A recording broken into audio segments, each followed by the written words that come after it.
Hello and welcome to my channel. I'm Angela Brennan and today I'm doing the second installment of the Kendra card challenge number 6. I've got the submission for the Kendra card challenge number 6 in April in the description below, so do check it out. I like to do my card challenges in themes. So the last theme was about faith-based sentiments. This theme is very much about die cuts and sassy birthday sentiments, a mixture of other things as well.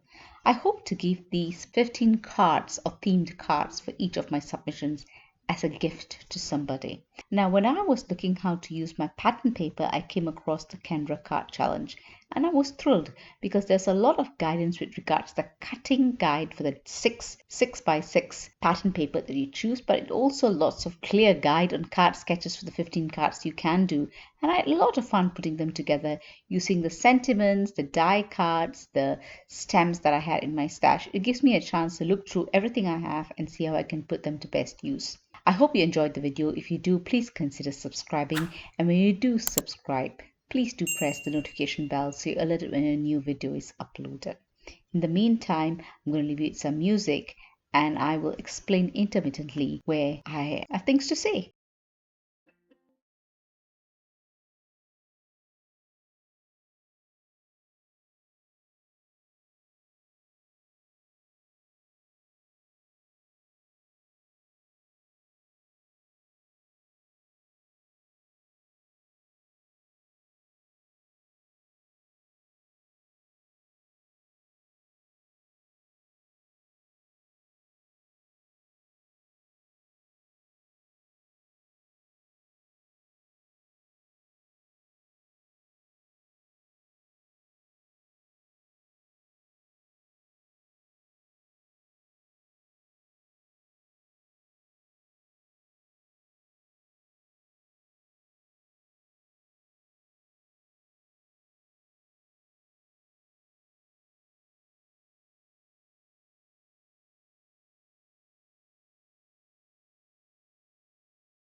These are the basic colored cardstocks that I choose. But other than this, within this pad, this basic grey Olivia paper pad, there are also some plain colors like this, which are incorporated into some of the cuts.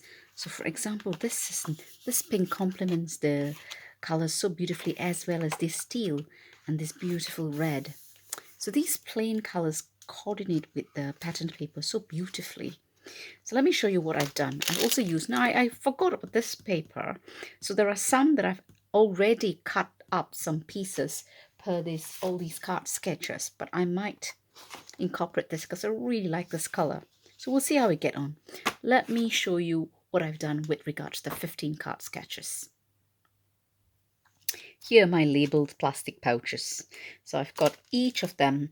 Some of them I've put some colors, some of them have additional colors because I'm not really sure. So for example, this one here, I've put this washi tape. So for this strips here, I'm going to use this washi tape. I got this, I really think it goes well with this color. So that's what I'm going to use there. So that's number one. And I'll show some of the cards that I put together. Now with regards to number 2 here, so for this big circle here, I've decided to use the Build-A-Flower Gardenia from Old to New. So this is the Build-A-Flower Gardenia. I think this big flower here, it needs to do some more layered stamping, and then I've got a die cut to cut it out. So I think it'll go beautifully here, and I'll choose colors to complement this pattern paper. I'm not sure whether I'll keep the background as pink, or I might choose a different color. So it really depends what color the flower is going to be. So that's how I've coordinated that. So I've chosen some flowers because I want this set to be a birthday card set. Some quite interesting um, sentiments that go. I've chosen a stamp set that I want to go with it. But this is the flower that I've chosen with it. Let me show you the stamp set. So this is the My Favorite Thing Sassy Pants Best Friend stamp set. I really like it. So it'd be great to use this stamp set. Now I could either just do it as it is or incorporate a birthday greeting with it. And I might use some of this bitty thanks and gratitude from MFT as well. So I've got two options here depending on the space to put the sentiment. So these are two stamp sets I'm looking to use, but that's the plan. Plans change as you start creating. So I've put here, this is the gardenia that I'm going to use here. So that's number 2. And then sketch number 3, again here, I've got a washi tape here. I'm not sure whether this is going to be pink. The more I look at it, I'm thinking, maybe not pink, and not with this pink and this red. So I might change my mind on that one. But that's how I was feeling at that point in time. So we'll see. And this might be a nice sentiment to go here because it kind of fits in there beautifully. So it really depends. So I kind of went with the flow. So here again, I chose Lush Garden, the larger flower. Lush Garden is another auto new stem set. I have quite a few auto new stem sets. So this flower here is probably something that I'll put in this space here. Yeah, the reason I've got so many auto new stamp sets is I'm doing the auto new or educator certification program, and I've just started as their guest designer. So hence a lot of auto new products here.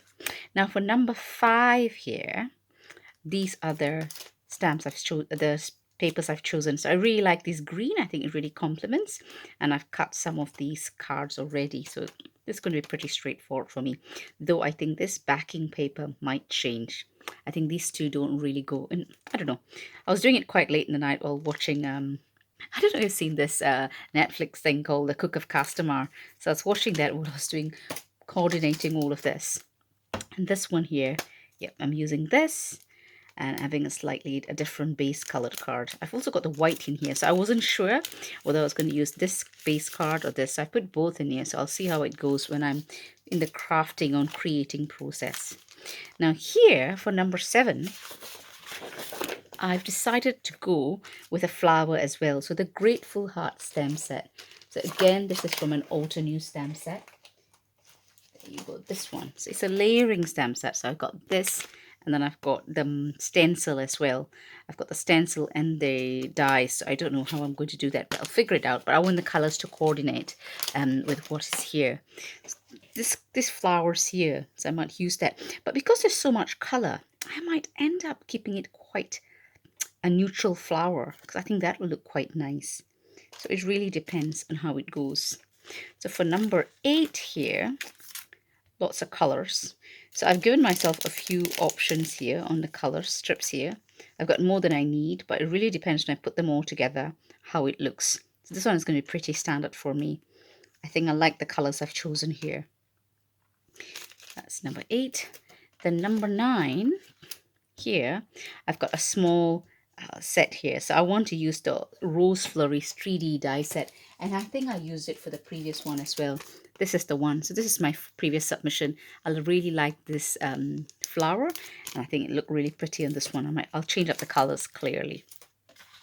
And number 10, so I've got washi tape that I want to use from this first card, as well as again I'm going to use the Rose Florist die set, same as the one for sketch number 9. I'll use that here as well. I do like that die set. Yeah, that's one. And then for number 10 here, again, keep it number 11, number 11, pretty standard. And I'm going to use this color. I think I really like their, again, so this one is going to be slightly offset, but I'm going to emboss it. So I don't know which embossing. I'm going to use a 3D embossing folder for this one, so it really will show off quite well for this. And for number 12, oh, I like the colors I've chosen here. I think the pink and the teal goes off really well against this slate colored cardstock or layer that I'm going to use here. And this is really pretty. I like that. And you know, every card of mine will have gems because I do like using gems in all my cards. So that is something I'll be doing. So this one here, so this plain colored cardstock came with that Olivia Pad Basic Grey, so I'm just using that. It's quite a basic matte, and I'm going to use a background of red. So that's going to be red. Yeah, because I really like these colorful hearts here. The colors are quite muted, so I'll keep it quite vibrant with that one. And here again, I'm going to use the same Lush Garden, but this time I'm going to use the smaller flower here. And I've chosen these 3 strips of colored card that will coordinate with this this pattern paper. Taking the colors from the pattern paper. It's a pretty straightforward, that one. And here, finally, now I'm not sure whether the base is going to be, this layer is going to be gray or pink. I'm not sure. See, I think it kind of washed out against the pink, whereas it really stands out against the gray. So I'm not sure yet, but that's kind of what I'm going to do. And of course, I need to choose the appropriate sentiments from this. I'm hoping I can cover it with this and this. If not, I'll have to look at other stem sets that I have. It gives me a chance to use my sentiment stem sets as well. So that's how I have organized myself. Now, all of this gives me such a good start. Now, will I change my mind? Probably, as I start creating, I'll change my mind, but at least it's got a good starting point, so it keeps myself quite organized. So I'll be doing this probably over the next week or so. I will not be doing it all in one go. So every day, depending on how I feel, it might be slightly different take, but I'll try to keep the general theme of it. So I'll tend to do probably 1 or 2 cards, because I'm also doing a whole load of stuff for the Autumn New May release. So I will be doing this in between. I really enjoy the process of putting these cards together, choosing the pattern paper, then choosing the plain cardstock, looking at the sentiments, and I've got this whole load of washi tape I've got, and I'm looking to see how I can incorporate them in the strips that I have. So good. I like it. I enjoy the process, and I will show you as much as I can of the creation of this cards, this 15 cards, and I hope it gives you some ideas, some inspiration how to organize yourselves, because if you're not organized, this whole process will be quite overwhelming, because you're not sure where the strips go and how it all comes together. But if you're organized and you kind of spread yourself in how you're doing the creation of all of this, it's pretty fun to do. Right? I'll come back with my first card. These are the components of card sketch 1. So all of this. But as I was putting this together, I just wondered whether this grey was a bit too light. Rather than cut new, because I've already put the backings and all of that, rather than cut a new matte, what I decided to do is use the Autumn New Pure Graphite Grey, Autumn New Crisp Dye Ink Grey, called Pure Graphite. And I put a little bit color here. I blended a little bit color here. Now to see whether I can, if I don't like it, I can always change it up. But this darker gray just made it pop a little bit more. So what I'm going to do is I'm going to just blend this color. I'm going to do the same for the rest of them, because I think they need to match. So I'll just blend it at the edges here, just to give it that darker. So it makes the pattern paper pop a little bit more. So before I finish it off, let me show you. I've done it for 3 sides here, and I haven't done it for this bit here. Can you see the contrast between this side and this side? Yeah. Yeah, so definitely worth doing. This is one way. You can actually have all your mats as just white card if that's what you have, and then you've got the right ink color or marker color. You can just get the sides done. Let me show you another way if you don't want too much bulk in your card. What you could do is cut your pattern paper to the size of the layer and just take a marker and just draw the matte color there. So it looks like you have a mat, but actually it's just one layer of pattern paper. Many ways to do this, so you don't need to look for the right colored mat to make it work. You got quite a few options. So I've darkened the edges, so it looks really pretty and it makes the pattern paper pop. But because the images here, one of this is upside down, one of this is way up, so there's no right way to put it. I can put it either way. So I'm going to put it this way. That's double-sided tape. I usually take the tabs out on 4 sides, so it gives me some time to make sure I've got it right in the middle.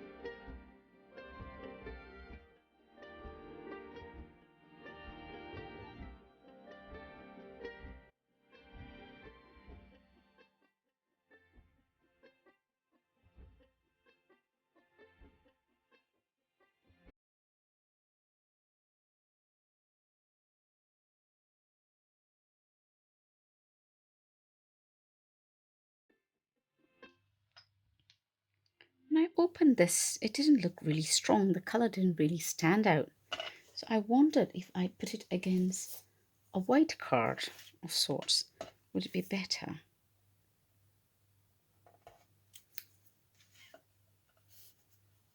I did not like it. So it did not go to the color the way I wanted it. So this is not what I'm going to use. I think these are too thin for me to use. Probably these washi tapes are what I'll use to hold my dies in place when I put it through the die cut machine. Not thick enough. So I'm going to cut this color into strips, and I think it goes really well with this card. I'll cut that into strips. So I cut these strips, but because there is additional layers here, I put it this way, and I put a couple of marks here because I'm going to put additional card in here so that when it sits this way, it's level. If not, there'll be a dip, and that doesn't look very nice. Let me cut some cardstock for that.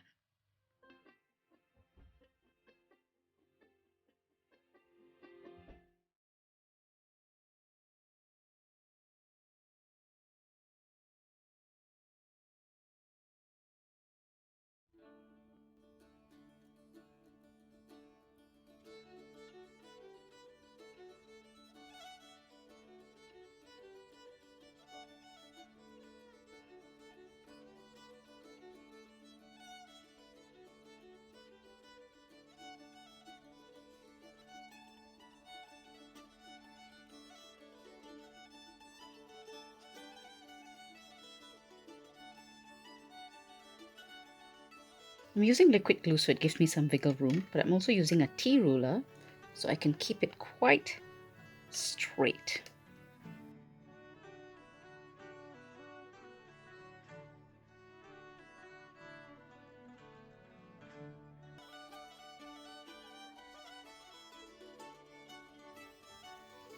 So I'm going to put this stamp here. You're not normal and I love it, but it's too long. So what I'm going to do, I'm going to put you're not normal on the first line and I love it on the second line. No, normally I would just snip the stamp, but I'm going to show you a way you can do it because I know many of you out there don't like to snip your stamp. I'm going to show you a way you can do it without snipping your stamp.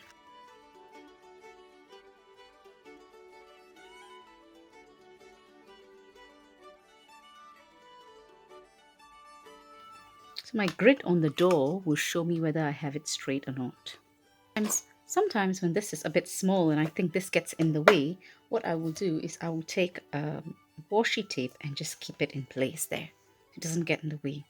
So this is a new stamp, so I'm just going to use my finger against it to get rid of the shiny sheen on it. And before I ink it, I'm going to block. So I'm going to take some just normal sellotape and just block out the words here up to normal. Put some white cardstock underneath so you can see what I'm doing. So I put a sellotape here so you can.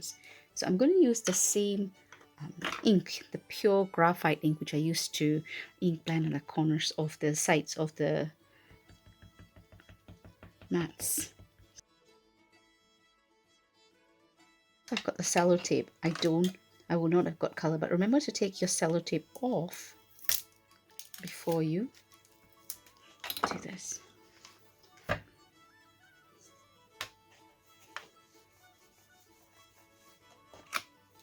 There you go. Now because it's crisp dark ink, I'm going to ink it again. So before I ink it, I put this back on. And then I go back. And that's the beauty of having a stamping platform.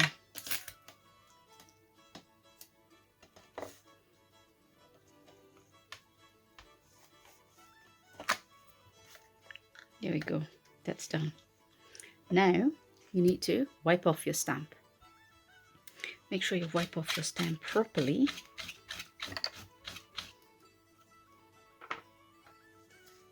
Dry it. And then put the next one. Now because this is too long here, what I'm going to do is I'm going to turn my stamping platform this way.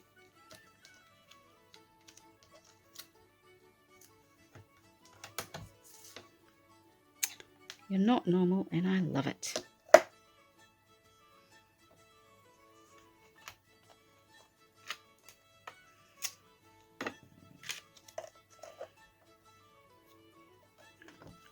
Now what we're going to do is we're going to put the cellophane tape here now.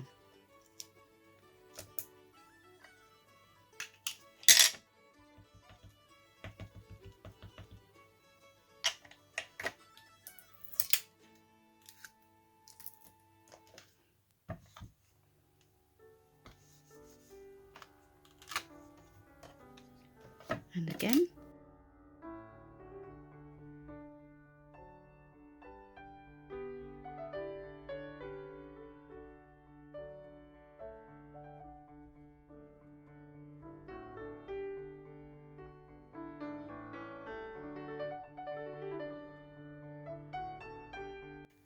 Now there's some space here. I'm going to get teeny weeny bit of flowers and put here, just so it looks pretty. There we go. That's the first card done. Now I want this card to pop up. I'll add some flowers later on, but I want this card to pop up. So I'm going to just put it this way.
Here are the 15 cards that I've prepared following the card sketches.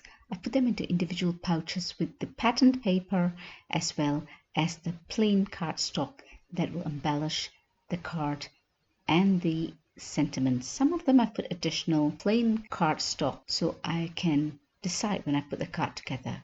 I have showed or demonstrated a few ways to create a card mat.